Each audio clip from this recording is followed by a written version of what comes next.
Welcome to Jank Play TCG. My name is Landon, and here we play Jank. Today is going to be my final day playing the Unown Jank deck. I've really enjoyed this deck. It's just so much fun. The coin flips from Unown VSTAR, while unpredictable, are really at the core what is so fun about this. You really don't know what's going to happen there, and it's fantastic when Unown VSTAR is doing a good amount of damage and sits in this range that can oftentimes be a little difficult to KO. Currently with Lugia VSTAR kind of dominating the format, as some might say, it makes 250 a little bit easier for your opponent to hit, but at the same time there's plenty of Pokemon out there that do 220 with a Choice Belt that will get a KO. It's sitting in such an interesting position. I absolutely love this deck. And already we are starting off with an Unown VSTAR, and an Articuno that can get 2 of these 3 energy. So turn 1 is already looking phenomenal for us. So our opponent will go first. I decided to go second to try to get off that Cresselia Unown V combination to accelerate a lot of energy. Did not work out, but we're going to do what we can to keep going. Now, they do have the Gormandized Snorlax in the active, which is going to be a great draw for them for a little while here. So turn 1, we do get the Cresselia, but it's difficult to get that in the active with energy. And the only way for me to get energy into the discard would be by retreating in order to try a Turbo Patch, and I just don't think that's going to work out very well, so I'm just going to play down the Articuno. Cruel Charge onto it. 2 energy. Put 1 on the Unown V, and we are going to confuse the Snorlax. I'm not too worried about a Snorlax attack coming, but getting that 30 damage on there isn't doing much either. In all honesty, we still need 2 heads from Unown VSTAR to get the KO. But we have the Unown VSTAR in hand, so we just have to evolve up and we can attack right away. We've got Galarian Articuno on the bench, just needing 1 energy, and it can take a bench KO, which might be this Snorlax later on. Drizzle searches out Avery. I find that to be an interesting pick because, yeah, Avery, they're going to draw 3 cards, and I discard until I have 3 Pokemon on the bench. I don't have that many. I've only got the 1, so I don't need to discard anything, which is why I find it to be an interesting choice. It wasn't punishing me at all, so they must have a decent hand. That's kind of what I'm grasping from that. They search out an Inteleon. Next turn, they'll be able to play down that Inteleon, search out 2 trainer cards. What will those 2 trainer cards do for them? I'm not sure. Really quick, there is a combo that we could pull off right here where we... Whoop. That was confusing. So they scoop up netted Snorlax for some reason. Trying to protect the Snorlax, maybe? I'm not sure why. So the combo I was talking about, if we... it's not really a combo, but if we draw into a Psychic Energy, we can retreat the Unown V, put up the Galarian Articuno, attach that 3rd energy, and Psywave the Drizzle on the bench, taking away their Inteleon option. We did not get that energy, so it's not worth the risk. We're just going to throw down Unown VSTAR. We pulled Glimwood Tangle off the top of the deck. I'm going to keep holding on to Cresselia just because I don't want a bad boss's orders to come down. So we're going to flip 3 coins. We just need 1 heads here, and we got it. So we don't need to reflip at all. Would you like to flip again? No. Alright. So we get our first prize here. Now I'm still not sure what we're playing against. All I've seen is Snorlax and the Shady Dealings engine. But what is it all leading to? That is my question still. Inteleon comes down. Shady Dealings. Now, I could have played the Cresselia and the Choice Belt onto the bench to hold off on a, say, Marnie, if they search out Marnie here, which I think might be a good call. They're going for Piers and Quick Ball, so finally we'll probably be able to see what they're playing here. The Piers searches them out. Galarian Moltres, which is usually like a late game type of card. It is hitting darkness, so it's not terrible against our deck. But we've got this Galarian Articuno that's threatening damage at the very least. So whenever they play that down, I can try to promote the Galarian Articuno and knock out that Moltres to prevent them from getting too big of a swing on us. But at the same time, how much damage is Galarian Articuno gonna be doing? So the Quick Ball away at Professor's Research. So clearly they have good cards in hand. There we go. Rapid Strike Urshifu. So us playing Psychic is actually really paying off right now. We're going to be hitting them for weakness. So that's going to help out quite a bit. And we just need to see them do a little bit more. Come on. Alright, so there's the Rapid Strike Urshifu. A Rapid Strike Energy comes down on there. That's going to help them get powered up by next turn for a big attack. Or they can just rely on the Rapid Strike Urshifu VMax's first attack. When they go into the active, they deal more damage, sort of thing. We do...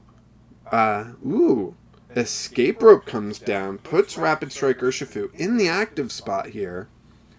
This is a very interesting play.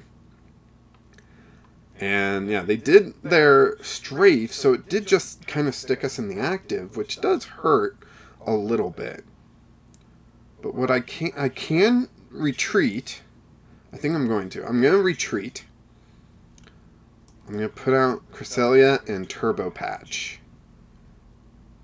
I get Tails, so that retreat just cost us, and now we have 2 benched Pokemon with no energy on them. We really need to draw into a supporter of some sort to get drawing here. We get 3 heads, easy KO on this Snorlax. New. So we're going to get 1 card off of our prizes. We'll see if it's any good. Crushing Hammer, that's not bad. Now, if they do the big attack, they've got 2 easy prizes on the bench, but that would be a return KO. Oof, they got rid of the Glimwood Tangle, so it's going to be a little harder for me to get that KO, but it's still possible.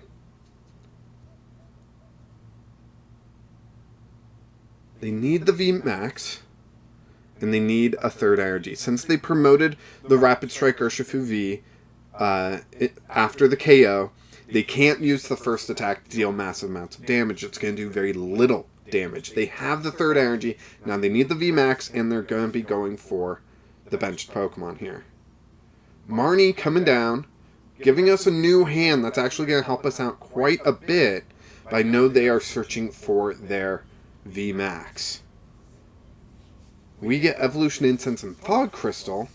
Now, Fog Crystal can get us quite a few options here. I'm kind of leaning towards getting another Unown right now. The Evolution Incense can get us the V-Star the next turn. So I think it's a pretty good move. Now, the only thing I would actually still want from this hand is a Glimwood Tangle. I would love to get a one-hit KO on Rapid Strike Urshifu this turn. I don't think that's going to happen. We flipped 3 heads last turn, so it's actually very unlikely for us to hit another turn in a row with 3 heads. But it's not impossible. Okay, Professor's Research is an interesting one. Let's Fog Crystal the Unown V. We'll play that down. We'll play down a Psychic Energy on there. We'll play down the Ordinary Rod to get some of our stuff back here. Just because I'm not 100% sure what I want to do yet. There we go. Into the deck. And we will Professor's Research. Okay, we did get a Glimwood Tangle, which is not bad. We got a Blunder Policy. I'm going to throw down Manaphy just to protect us a little bit. And that's it. Try Power. Here we go. 3 flips. I would love at least 2 heads. 1, 2, 3! We got the one-hit KO! beautiful. Would you like to flip again? No. Even though we have the Blunder Policy, we do not want to flip again. We want those 3 cards from the prizes. 3, 4, and 5. We have 1 prize card remaining left. Not sure exactly what our opponent can do at this point to catch back up. They have an Inteleon in the active. Maybe they can get 2 energy, start Aqua Bulleting, 120. Going to take a couple hits here, but... Okay, they grab... With Raihan, they put a Darkness Energy on Inteleon. They need a Water Energy to do Aqua Bullet now. Can they get it? Energy Search, that can help them search for a Water, but it doesn't. They get another Darkness Energy. So, Aqua Bullet doesn't seem likely right now. I don't know what they grabbed with the Raihan. So, Galarian Moltres coming down. Only able to accelerate 1 energy. Oh boy. This is interesting. What's going to happen? So with Galarian Moltres... Okay, so right off the bat, to get a KO on an Inteleon, I will actually need another turn of triple heads because I'm not hitting weakness. I did just get a basic energy. If I play down the Galarian Articuno... I don't have any energy in the discard, so that's actually a bad play, so I won't do that. I will hold off on that, and I will just flip against Inteleon. Yes. Let's see what happens. Flipping 3 coins, heads, tails, tails. We can reflip. Would you like to flip again? Yes. We want 2 heads. That's really what we want. Flipping 3 coins. 0, 1. Just 1 again. Okay, that's fine. 70 damage still leaves it vulnerable to a Galarian Articuno, which we have ready. We just need to play down the Galarian Articuno. We can attach these 2 energy, attach the Horror energy, and we can get KO on Inteleon or on the Moltres itself. So no matter what, we're actually sitting pretty well right now. They do need a Darkness energy to get Galarian Moltres going, but it will be able to one-hit KO basically any of our Pokemon. But we have the return one-hit KO with the Galarian Articuno. So, let's see what they do. Scoop up net the Inteleon? That would be my guess. Yeah, they scoop up the Inteleon. They've got to have the energy here. I can't see what card that was. It was not Scoop Up Net. Energy Recycler. Are they playing a big draw like Professor's Research to try to find that energy? They aren't. We just won. We just won. 1, 2. I'm going to retreat to Galarian Articuno, play down the Turbo Patch. Flip heads, maybe? No? Okay. Horror Energy. And let's Side Laser. Side Laser for the final KO. Legendary Bird versus Legendary Bird. Now that is a match that I fully expect to win. Hitting weakness against Urshifu VMax is huge for the deck. Basically exactly what we want here. I'm pretty sure I don't have another match like that.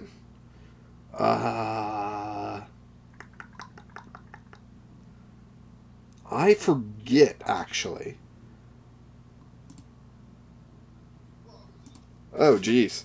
Trying to check my other video to see if I actually have a match like that already, and I do not. Not that I know of at least, but yeah, that was a match that we fully expect to win. It hits weakness for a really good typing there, and our opponent using Gormadize is actually kind of slow against our deck. Our deck's a little bit faster in the fact that we have so many different attackers. The worst part about our deck is starting Galarian Articuno, which just doesn't happen that often. When, you know, when you're playing as many basics as we are, it just does not happen that often. So that was Unown Jank up against Urshifu VMax. Pretty easy win there, but a nice send-off for Unown Jank. And next week we will be playing a different deck. I have not finalized the plan. I have so many different ideas.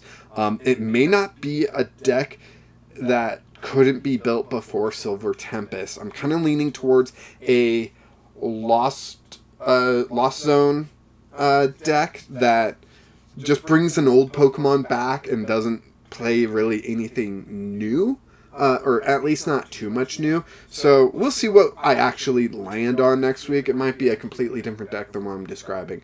But anyways, thank you so much for watching. Like, subscribe, comment. What do you think of Unown Jank? Is it in a good spot, or do you have suggestions on how to change it? Let me know in the comments. And thank you so much for watching. Until next time, keep playing Jank.